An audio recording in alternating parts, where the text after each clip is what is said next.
you and I got a lot of work to do, echoed through my mind as I sat in my new home, cigarette in one hand, coffee in the other, just trying to get some semblance of normalcy, even if it's just for a day. After everything I witnessed and went through again, I needed a change. I sold my truck along with some other items and bought a decently sized van. I've been remodeling it for the last few months to make it a more viable and cheaper home, especially if I wanted to continue with my work. Speaking of work, I know I've been on a little bit of a hiatus, and I'm sorry for that. I am alive though, so you can stop worrying. Ever since what went down in the town with Greg and Mark, I am still trying to wrap my head around it. The entity came into our world, fully came in, and I was the one that helped it. But that's not what bothers me the most. After he killed that creature, he reattached its head and put what looked like a seed in the mouth. It then looked at me and just vanished. What was the point of saying we have work to do if it was just gonna leave? Ever since he crossed that threshold, my night terrors have pretty much ceased. I very rarely do have one, and if I do, it's manageable. After shaking hands with it, I got a burn on my wrist that is in the shape of a hand. In my dreams, it's all black and the entity comes crawling out of it. But that's enough of that. Things are better, and I wanted to share some things with you. I've been asked a couple of times to do so, and I thought now would be the best time to talk about previous cases. I'm on a break in a national park that is just beautiful and have had ample time to sort through files. Moving kind of makes you go through your old things or find forgotten things. So when I started rereading old cases, I thought I should share them with you. A few are unresolved and some are still pending, but I thought talking about them would maybe shed some light. Hopefully, move towards solving one of them. The first case I have for you is the Red Door. Case log, location, Kansas, Wichita. As I finished up an old case, I made my way through Wichita to see a couple of things there. I'm a sucker for sightseeing. After my first day, there I was, walking out of a coffee shop, and I saw a frantic man handing out flyers. He handed me one, and I kept walking through, thinking nothing of it. Finally, after coming to a crosswalk and having to wait, I examined it. There was a picture of a woman and a red door behind her. On top of that, it read, "Have you seen this woman?" And at the bottom it read, "Have you seen this door in your dreams? If so, call." Curiosity took over, and I caught myself walking back towards the man. He seemed tired and disheveled, like he hadn't slept or cleaned himself for days. His clothes were wrinkled and his hair was greasy. Noticing another passerby, he reached out the flyers and tried to hand it to them. They just swerved out of the way. Everyone acted as though he wasn't there. He cried and fell to his knees and then began talking to himself. No wonder nobody took him seriously. I was probably the first to take the fly. I approached the man and squatted down beside him. "He had to call me crazy and shove me down some more," he said, wiping away tears. "No, I'm here to ask you about your fly," I replied, stretching out my hand to help pick him up. We sat down at a table and talked for over an hour about all that had occurred. Apparently, he dream-walked with his girlfriend to see this supposed red door. He said he was seeing it almost every night.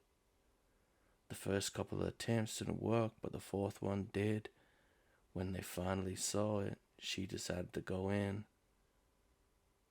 but thought he was able to follow. The door slammed and he woke up in a pile of sweat. His girlfriend was nowhere to be seen. It was as though she vanished without a trace. He's been looking for her ever since, trying to see the door again, but it's been to no avail. Then nightmares began and he stopped sleeping. He wanted to dream walk with me, but I wasn't able to help. Dream walking is a dangerous thing, and I've been told too many times about the power of dreams. I just gave him the information for Josh, a specialist I knew, and went on my way. A couple of weeks later, Josh called to talk to me about the case. He said he and the man began their dream-walking session and came across the door. Josh knew what it was instantly. The man had lied and said he needed to find his inner spirit in order to trick Josh into doing it. The red door has been a dream phenomenon for a while, and it's always been said to avoid it. Just tried to stop the man, but he busted through the door and was gone. When Josh awoke, the man was gone and he hasn't been seen or heard from since. Case log 4, the red door, unresolved. The next case was one that I received a lot of questions about. The Wendigo, or at least that's what I think it was. Case log 7, clean bones, location, Black Hills, South Dakota. I had no intention of stopping at Spearfish, South Dakota, but when you need gas, you need gas. While filling my tank, I noticed a fly up on a pole by the pump. Inspecting it, I noticed it was for a girl who had gone missing while camping. Underneath hers was another one for a guy who had gone missing in the same conditions. I put two and two together and figured they must have been camping together. I took one of the number slips and gave it a call, setting up a time to speak with the parents. Audio transcript. Case log 7, location, South Dakota. You don't mind that I record? Not at all, as long as it helps find our daughter and her friend. So, what is it you can tell me about the location that they went to? As far as I know, and what she told me, they were going to Iron Creek Trail. It's a few miles past Bridalveil Falls. You should see the bridge and a pull-off section. That's one off the trail she frequented the most. It's unmarked though. She usually camped just a few miles in. I'm scared though, because this isn't the first person to go missing around here.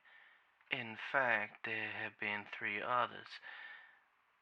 They had just found the shin bone of the first person missing a few days ago, saying it was a wild animal or something.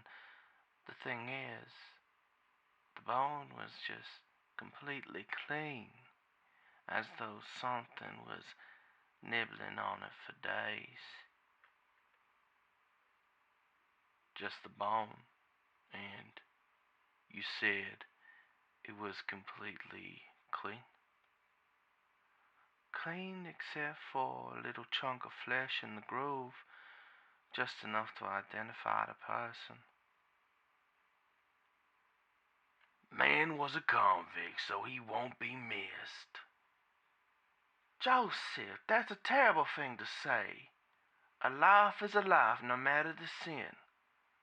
Sorry for his intrusion, but some people are saying it might be something supernatural, like a...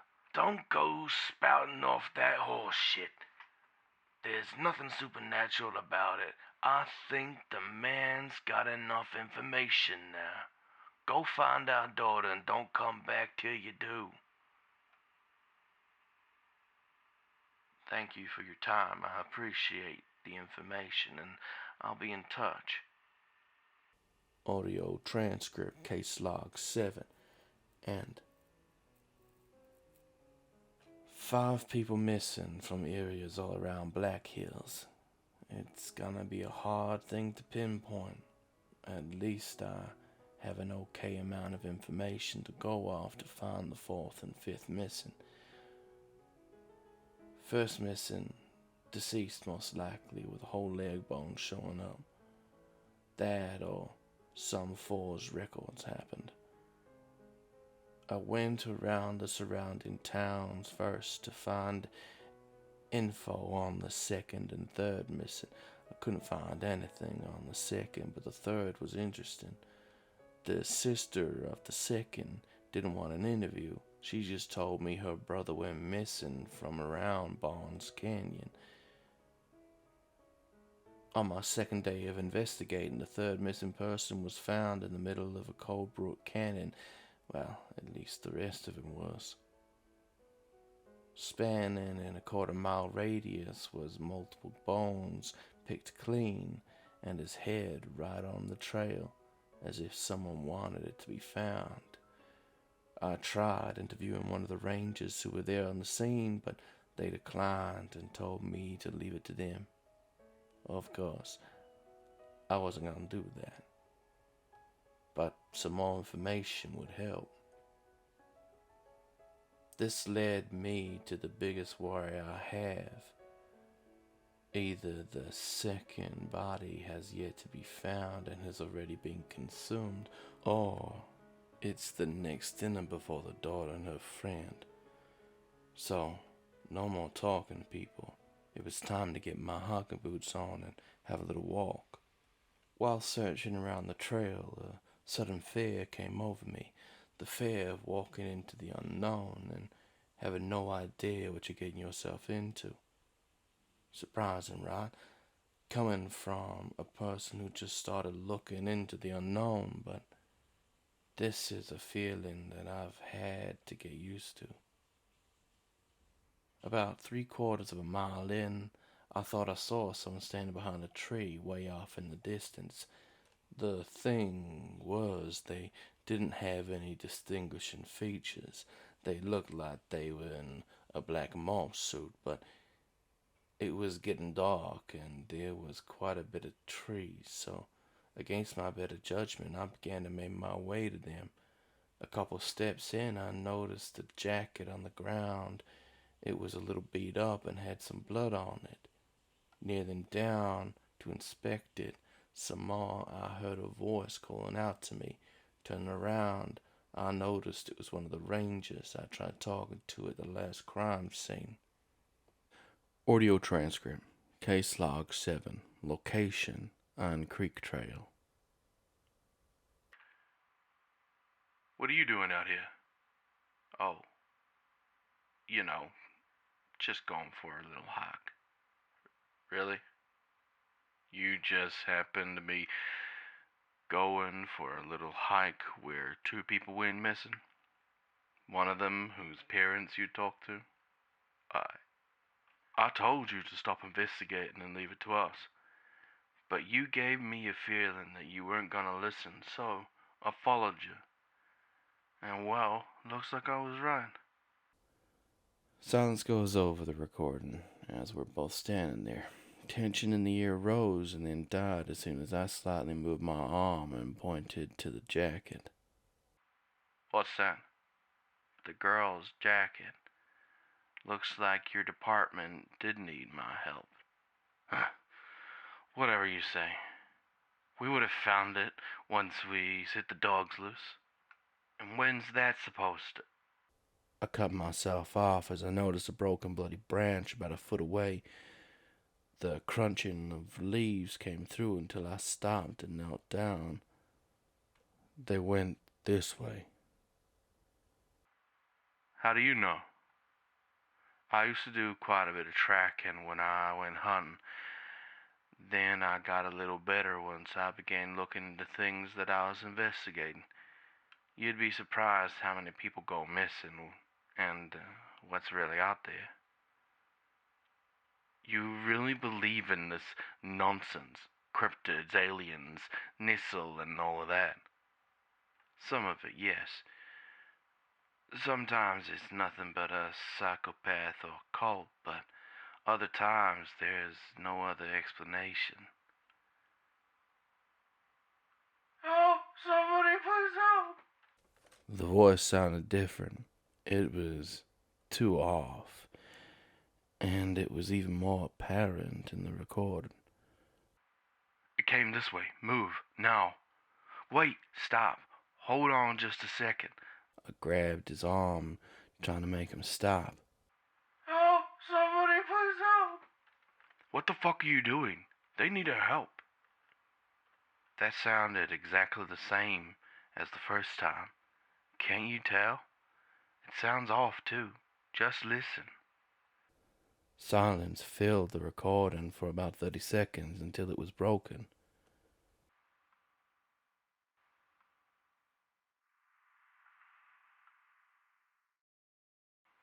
Help! Somebody please help! See, it sounded exactly the same. It's as if it's coming from the south. The tracks are heading east. Something doesn't want us going this way. I don't believe you. You're crazy. Someone is out there and they need our help. Okay, listen. If they are that way, the tracks will begin to head that way. So let's just keep following them until we come across something, okay? Fuck. Fine. You better know what you're doing, Cryptid Hunter. Audio transcript, case log 7, end. I noted down the nickname Cryptid Hunter, just in case I ever wanted to make a business card. Also to have something to look forward to if I survive the upcoming interaction. After about 15 more minutes of walking, we stumbled upon an alcove. Towards the end, an entrance to a cave could barely be seen. It was just about nightfall now, and the forest was getting a lot darker. The ranger and I both looked at each other saying, "You go first," with our eyes. Finally, getting enough courage, I pulled out a flare from my bag and struck it. A bright incandescent red flooded over and illuminated the area around us before dying down a little bit. "You know I have a flashlight, right?" the ranger said with a snarky tone. "I know, but this fills the whole area and not just a small beam. Also, red is a lot less hard on the eyes than a light white," I replied, entering the mouth of the cave. "Fair point," he replied, following behind. Walking through the cave felt as though we were walking through a portal to hell. The deep red light mixed with the small refractions in the cave wall almost felt otherworldly. as if we were traversing a place we weren't supposed to be. After a few more minutes, the smell of rot hit my nose like a freight train, almost making me gag. "What the fuck is that?" said the ranger, whilst gagging into his hand. "I don't know, but it means we're getting closer," I replied, dropping the flare and striking a new one. "I don't think we should be here. This feels like an animal den. What if it comes back?" The ranger and I both stopped and stared in silence. On the ground a few feet in front of us was a pile of dead bodies. Deer, coyotes, rabbits, and mountain lion were all just lying there, slowly decaying. Safe to say, it's not coming back, but I'm more worried about whatever did this, I said, slowly walking around the pile. Mark just gagged and stayed silent until we hit a partially lit opening. The opening was massive, and a few dimly lit candles were strewn about. It was a much larger area than I had thought. We were only able to see a few feet in, and a couple of other spots as the flare was dying down and the candles were afar. Dropping the flare and getting ready to strike a new one, the ranger stumped it out and pushed me into a crack in the wall. Unable to say anything because his hand was over my mouth, he quietly said, "Shut the fuck up. I heard something." With that, the noise of claws scraping on rocks passed by. Standing there in the dark, not knowing what it was or what to do, I heard a girl crying in the opening. It was unintelligible, just a lot of sobbing and half words. The sounds of something heavily breathing was coming through the opening now.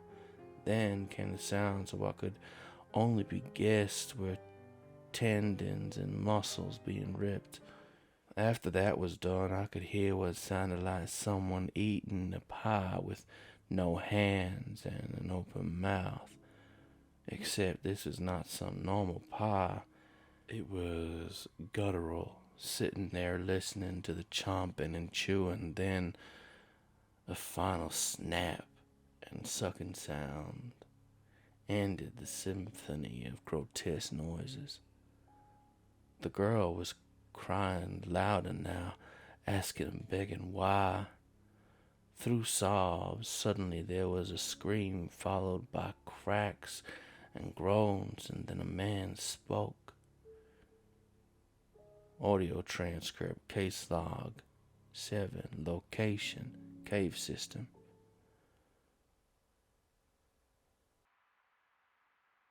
"Why are you doing this?" "Why? Simple. Hunger. Sleeping. Long sleep. Need food." "Where's John? What did you do to my boyfriend?" The dragging noise followed by a loud wet thump could be heard. Then the girl began screaming. "Stetson, I can't wait anymore. Hey, over here, motherfucker!" "No, stop, god damn it!" Audio transcript, case log 7, end. The man, creature, turned around to see the ranger and I at the entrance of the opening. He was barely visible, but you could tell it was scantily clothed and covered in blood. Striking a flare, the area lit up and the thing could be fully seen. Its face was bloody and its jaw was slacked open with a piece of meat hanging out. The thing hissed at the flame and crouched down, almost in a lunging position. The ranger began to move to the right, and I followed suit. Illuminating more of the area, we could see bones and torn clothes strewn about, leading up to the girl. In front of her feet was the dead, mutilated body of a boy, the one she came out camping with. At least, what was left of him. "It's gonna be okay. We're gonna get you out of here," the ranger said, crouching down by the girl. Her head was between her knees and she was sobbing inconsolably. The thing was too close for comfort, slowly crawling on all fours back and forth, almost as though trying to figure out the best method of attack. It was growling and hissing, mainly keeping its eyes on the flare. "I could really use some help," I said, trying to figure out a solution to this problem. I was ignored, though, as he was still trying to calm down the girl. The flare's light was dimming, and the thing was becoming more confident now, inching closer as the flame began shrinking. Putting two and two together, I threw the first flare right at it and grabbed another one to strike it. Surprisingly, my throw was a lot more accurate than I anticipated, hitting it in the face. What came next was the most horrific and guttural scream that I have ever heard. It sounded as though 1,000 mountain lions were screaming their last scream before death. I knew I really pissed it off now. It lunged towards me, no longer caring about the flare in my hand. Rage was the only thing fueling it now. Doing the only thing I could think of, I dove towards its feet, and as it lunged, my timing was not precise as I thought, and the feeling of razors cutting me across my shoulders and my back came with a stinging appeal. Still rolling from my dive, I noticed it slide and hit the side of the cave wall, releasing another loud shriek. Then loud bangs began echoing as I noticed the ranger unloading his handgun into the creature. It was distracted now, and I had to come up with a plan quickly. The flare was a few feet away, and in its ever-dimming red light, I noticed a bottle of lighter fluid. It must have come from my backpack, as it was ripped open from the thing's nails.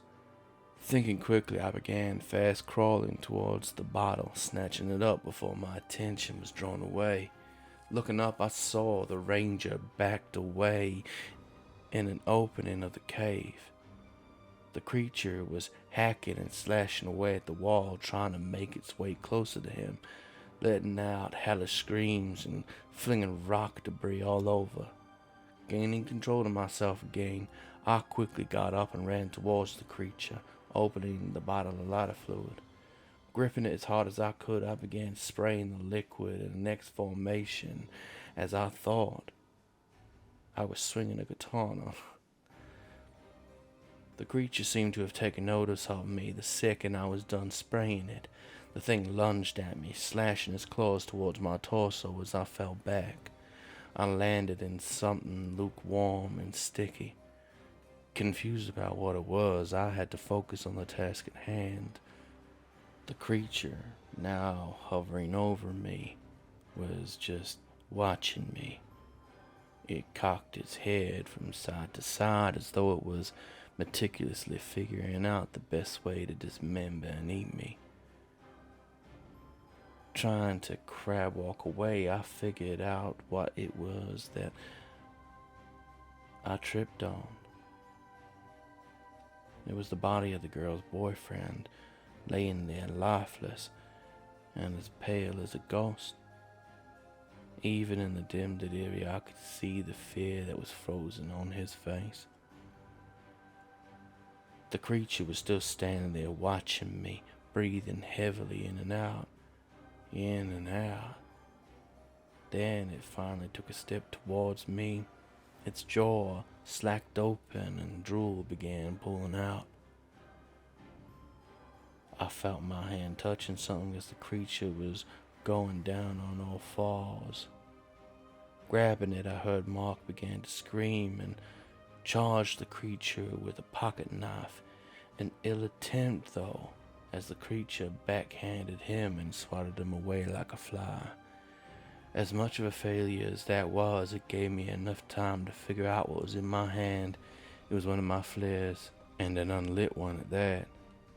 Nervously, I untwisted the cap and prepared myself mentally for what was to come.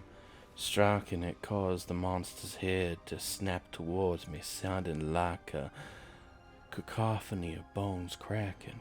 It flung itself towards me as I threw the flare at it, making the creature and the flare connect midair. Time seemed to have slowed down as the creature's body ignited into a fiery inferno, almost hitting me.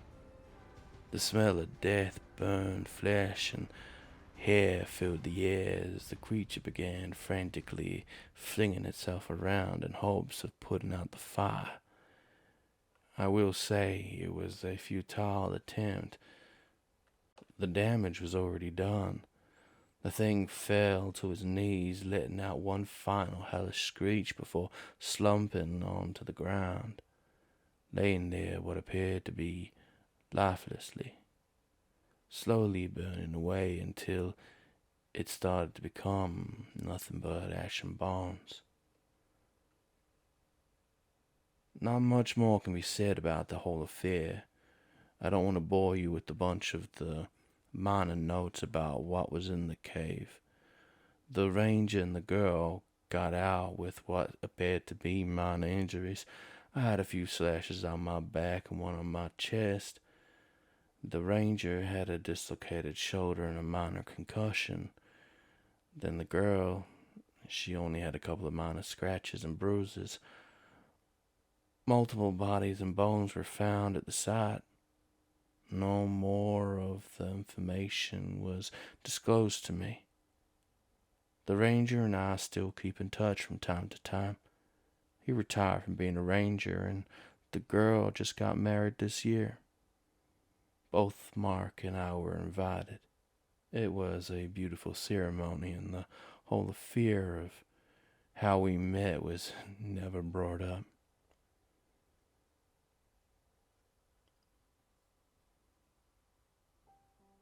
Well, well, well. Grim here.